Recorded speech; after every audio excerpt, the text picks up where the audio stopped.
નમસ્કાર વિદ્યાર્થી મિત્રો, આજે આપણે અભ્યાસ કરીશું સંખ્યાત્મક ગુણધર્મો વિશે.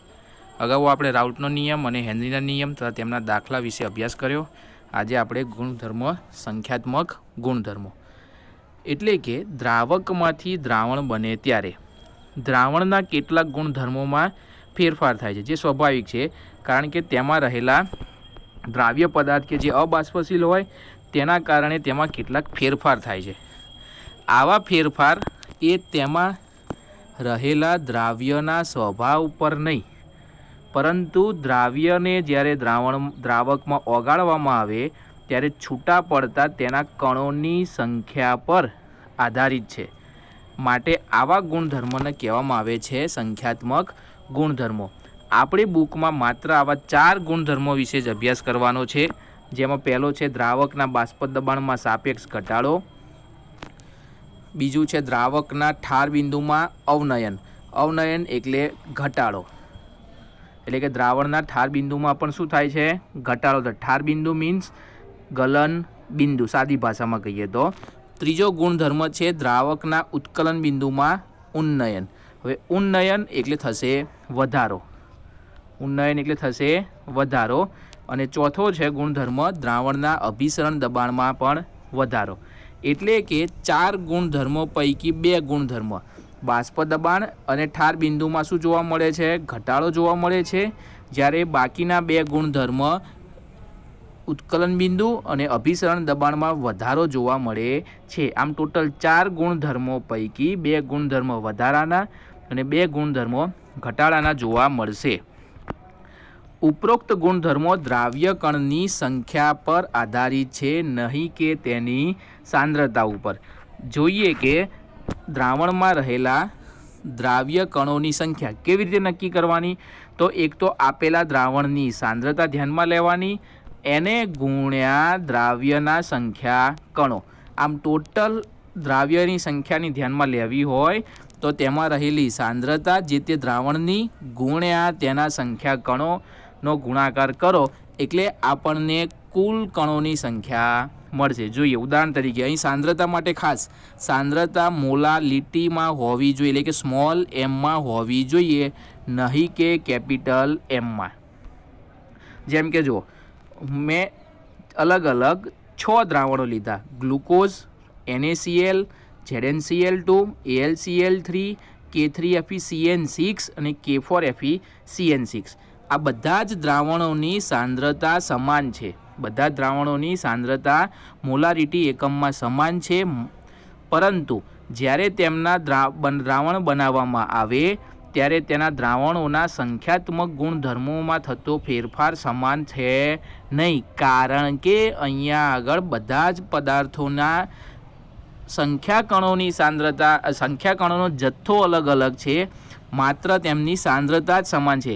આથી કહી શકાય કે સંખ્યાત્મક ગુણધર્મ એ એવા ગુણધર્મો છે કે જે દ્રાવણની સાંદ્રતા ઉપર નહીં, પરંતુ તેમાં રહેલા સંખ્યા કણોની સાંદ્રતા ઉપર આધારિત છે. કારણ કે સાંદ્રતા સમાન હોવા છતાં તેમાં રહેલી સંખ્યા કણો અલગ અલગ હોવાના કારણે તેનું મૂલ્ય બદલાઈ જશે. જેમ કે જો ગ્લુકોઝ, તો ગ્લુકોઝનો સૂત્ર છે C6H12O6. આ સંયોજન એ સહસંયોજક સંયોજન છે અને એમાં જ્યારે દ્રાવણ બનાવવામાં આવે છે ત્યારે તેના કોઈ પણ ઘટકો અલગ પડતા નથી. આથી તેની છૂટા પડતા ઘટકોની સંખ્યા લેવામાં આવશે 1, માટે એની સાંદ્રતા થશે 0.1. જ્યારે NaCl, તો NaClમાંથી Na+ અને Cl- એમ 2 ઘટકો છૂટા પડવાના થશે. આથી એની સાંદ્રતાને ગુણ્યા 2 કરવાનું થશે. જ્યારે ZnCl2ની વાત આવો તો એમાંથી પણ છૂટા પડશે 2, એક Zn+2 અને 2 Cl- ના આયનો, એટલે ટોટલ એના આયનોની સંખ્યા થશે 3. એ જ રીતે AlCl3 માટે આવો તો એના આયનોની સંખ્યા થશે 4, એક Alનો અને 3 Clના. જ્યારે K3FeCN6 તો Kના 3 અને આખો FeCN6 એ મોટા બ્રેકેટવાળો રહ્યો એનો એક ઘટક, એટલે ટોટલ એના ઘટક થશે 4. જ્યારે K4FeCN6 માટે એના ઘટકોની સંખ્યા થશે 5. આમ આપેલા બધા પદાર્થોના દ્રાવણો માટે સાંદ્રતા સમાન છે, પરંતુ તેમાં રહેલા ઘટક કણો અલગ અલગ હોવાના કારણે એમની સાંદ્રતા સાથે સંકળાયેલો ગુણધર્મ, સંખ્યાત્મક ગુણધર્મોના મૂલ્યો અલગ અલગ થઈ જશે કે તેમની સાંદ્રતા સમાન હોવા છતાં. આમ લખ્યું છે કે સાંદ્રતા સમાન હોવા છતાં જો દ્રાવ્યના સંખ્યા કણોમાં વધારો હોય તો તેમાં ફેરફાર વધુ થશે. જેમ કે જોવો જોઈએ કે જો દ્રાવ્યના સંખ્યા કણોની સંખ્યા વધુ હોય તો બાષ્પ દબાણમાં થતો ઘટાડો વધારે હશે, કારણ કે બંને એકબીજાના વ્યસ્ત પ્રમાણમાં હોય.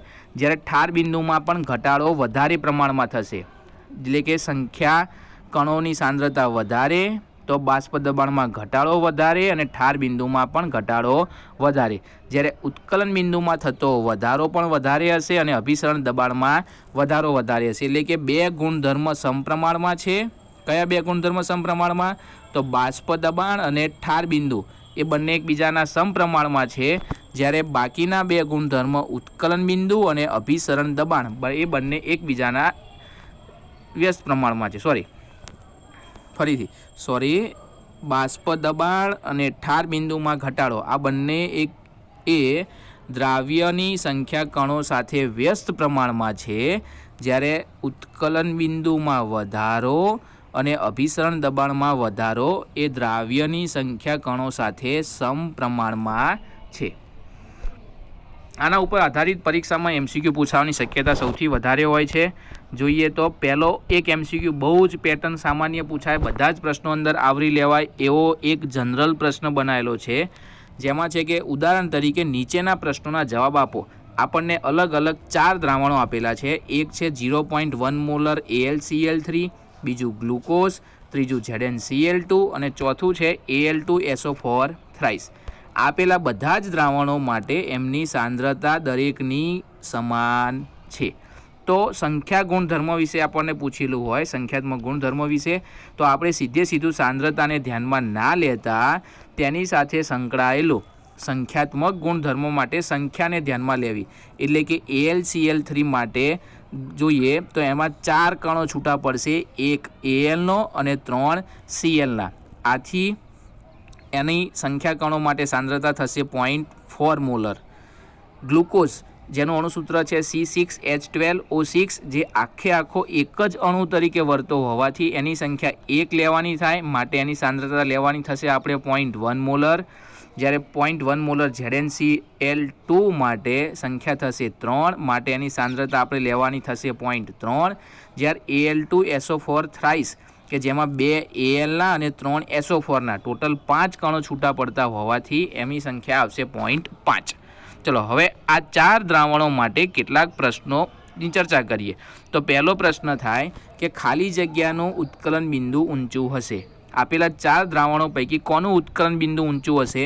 તો આપણને ખબર છે કે સંખ્યાત્મક ગુણધર્મો માટે સાંદ્રતા ચલે છે ઉત્કલન બિંદુમાં વધારો હતું, એટલે એ બંને એકબીજાના કેવા હતા?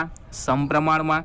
જો ઉપર હતું કે દ્રાવ્યને સંખ્યા કણો વધારે એમ ઉત્કલન બિંદુ વધારે, માટે જેમાં સંખ્યા કણો વધારે તો શેની સંખ્યા કણો વધારે છે? 0.5 મોલર. તો આ દ્રાવણનું ઉત્કલન બિંદુ સૌથી વધારે હશે, માટે જવાબ આવશે ડી. એનો જ પ્રશ્ન ઉલટો, ખાલી જગ્યાનું ઉત્કલન બિંદુ નીચું હશે તો આપણે અહીંયા સાંદ્રતા ઓછી 0.1 મોલર છે, એટલે કે દ્રાવણ બીની, તો એનો જવાબ આવશે બી. એ જ રીતે બાષ્પ દબાણ, તો ખાલી જગ્યાનું બાષ્પ દબાણ ઓછું હશે તો બાષ્પ દબાણમાં શું થશે? તો કે દ્રાવ્યની સંખ્યા કણો જેની વધારે હશે એનું બાષ્પ દબાણ ઓછું હશે, એટલે કે બંને કેવા છે? એકબીજાના વ્યસ્ત પ્રમાણમાં. તો જેના સંખ્યા કણો વધારે એનું બાષ્પ દબાણ ઓછું, તો 0.5 મોલરની સંખ્યા વધારે તો આનું બાષ્પ દબાણ ઓછું હશે. જ્યારે 0.1 મોલરની સાંદ્રતા વધારે ઓછી તો એનું બાષ્પ દબાણ વધારે હશે. આનો જ પ્રશ્ન ગલનબિંદુ, તો જેનું ગલનબિંદુની અંદર તો દ્રાવ્યની સંખ્યા કણોની સાંદ્રતા સાથે એકબીજાના વ્યસ્ત પ્રમાણમાં, એટલે ઉપર જણાવ્યા મુજબ એનો પણ જવાબ આવશે બી અને ડી. અભિસરણ દબાણ, 7મો પ્રશ્ન જુઓ તો અભિસરણ દબાણમાં શું થશે? વધારે કોનું હશે? તો જેની ફરીથી અભિસરણ દબાણ જેની સાંદ્રતા વધારે હોય એની સાથે એ સમપ્રમાણમાં હોવાથી Al2SO4 થ્રાઇસની સાંદ્રતા વધારે હોતા એનું અભિસરણ દબાણ વધારે છે, જ્યારે જેની સાંદ્રતા ઓછી 0.1 મોલર એનું અભિસરણ દબાણ પ્રમાણમાં ઓછું હશે. આવો પ્રશ્ન આ 8 પ્રશ્નોમાંથી કોઈ પણ એક પ્રશ્ન પૂછાવાની શક્યતા હોઈ શકે ક્રમમાં. એનો એ જ પ્રશ્ન બીજો કે નીચેનામાંથી કઈ જોડના અભિસરણ દબાણ, બાષ્પ દબાણ, ગલનબિંદુ કે ઉત્કલન બિંદુ, ચારમાંથી કોઈ પણ એક પરીક્ષામાં પૂછાયેલો કે કઈ જોડના ગુણધર્મો સમાન હશે, અથવા સીધું કહી દે નીચેનામાંથી કઈ જોડના સંખ્યાત્મક ગુણધર્મો સમાન હશે. તો 4 ઓપ્શન ABCD પૈકી પહેલામાં છે 6 મોલર, પરંતુ AlCl3 એટલે એમાં છૂટા પડશે 4 ઘટકો એટલે 6 ચોક થશે 24, જ્યારે બીજા ઘટકો છે NaCl એના 6 અને NaClના છૂટા પડેલા 2 ઘટકો એટલે 6 દૂને 12. બંનેની સાંદ્રતા સરખી થતી નથી, માટે એમના સંખ્યાત્મક ગુણધર્મ સમાન હશે નહીં, એટલે જવાબ એ હોઈ શકે નહીં. ચલો ઓપ્શન બી માટે જુઓ તો એની સાંદ્રતા 4 મોલર, ZnCl2 તો Znનો 1 અને Clના 2 એટલે ટોટલ 3, તેના જવાબ આવશે 4 તરી 12, અને AlCl3માં Alનો 1 અને Clના 3 ટોટલ 4 થયા. ફરીથી જવાબ આવશે ચોખ્ખું 16. બંનેની સંખ્યા કણોની સાંદ્રતા સમાન થતી નથી, તો બી પણ જવાબ ના હોઈ શકે.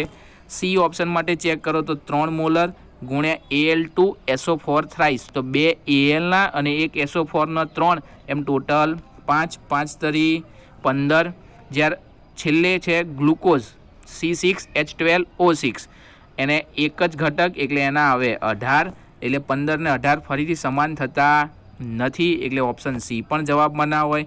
જ્યારે ઓપ્શન ડીની અંદર 10 મોલર ગ્લુકોઝ એટલે ગ્લુકોઝનો એક જ ઘટક છૂટો પડતો હોવાથી એના આવશે 10, જ્યારે 2 મોલર K4FeCN6 એટલે 2 ગુણ્યા K4 Kના 4 અને એ મોટા બ્રેકેટ FeCN6નો 1 એમ ટોટલ થયા 5, એટલે 5 દૂને 10.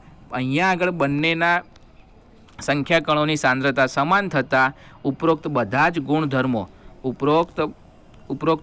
ગુણધર્મો સમાન થશે. કયા બધા જ ગુણધર્મો? તો અભિસરણ દબાણ, બાષ્પ દબાણ, ગલનબિંદુ અને ઉત્કલન બિંદુ જેવા સંખ્યાત્મક ગુણધર્મો એ ઓપ્શન ડીના સમાન જોવા મળશે.